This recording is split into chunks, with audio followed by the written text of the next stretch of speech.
તો ગુજરાત સહિત સમગ્ર દેશમાં બાળકોમાં આંખની માયોપિયાની બીમારી ઝડપથી વધી રહી છે। ખાસ કરીને શહેરની શાળામાં ભણતા 5 થી 15 વર્ષના બાળકોમાં તેનો દર ચિંતાજનક છે।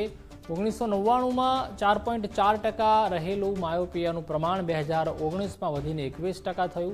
2050 સુધીમાં તે 48.14% થવાની પણ શક્યતા છે। ત્યારે માયોપિયાથી દૂરનું ધૂંધળું દેખાવું તેમજ આંખમાં થાક અને માથાનો દુખાવો થાય છે। આ સ્થિતિને ધ્યાનમાં રાખીને ઓલ ગુજરાત ઓપ્થેલ્મોલોજીકલ સોસાયટી દ્વારા 7 અને 8 ફેબ્રુઆરીએ અગોસ સમિટ 2026નું આયોજન કરવામાં આવ્યું, જેમાં 450થી વધુ આંખના તજજ્ઞો ઉપસ્થિત રહી નિવારણ અને સારવાર પર ચર્ચા કરશે। ગુજરાત ઓપ્થેલ્મોલોજીકલ સોસાયટીની એજીઓએસ સમિટના નામે કોન્ફરન્સ એકા ક્લબ કાંકરિયા 7 અને 8 ફેબ્રુઆરી થવાની છે, જેમાં આખા ગુજરાતમાંથી લગભગ 500થી વધારે આઈ સર્જન હાજર રહેવાના છે।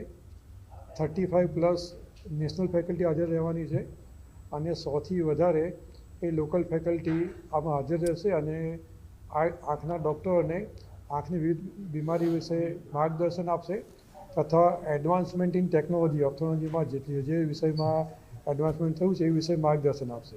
સૌથી વધારે આપણે જોઈએ ને તો બાળક એમની જાતે બોલી નથી શકતું હોતું, એટલે આપણે ધ્યાન રાખવું પડે છે કે બાળક જો ઝીણી આંખ કરીને જોવે છે, બાળકને જે છે આજે બોર્ડ પર દેખાતું નથી, સ્કૂલમાં ટીચર્સ જે છે કમ્પ્લેન કરી રહ્યા છે કે બાળક સરખી રીતે લખી નથી શકતું, કે બાળકને જે છે બાજુવાળા બાળકની જે છે બુકની અંદર જોઈને એનાથી અંદરથી કોપી કરીને પછી એ લખી રહ્યું છે અને આગળ બોર્ડ પર દેખાઈ નથી રહ્યું। તો આ બધા લક્ષણો હોય છે જેની અંદર જે છે એ આપણે સમજવાનું હોય છે કે બાળકને જે છે જોવામાં તકલીફ છે અને પછી એને જે છે ડૉક્ટર પાસે લઈ જવાનું હોય છે।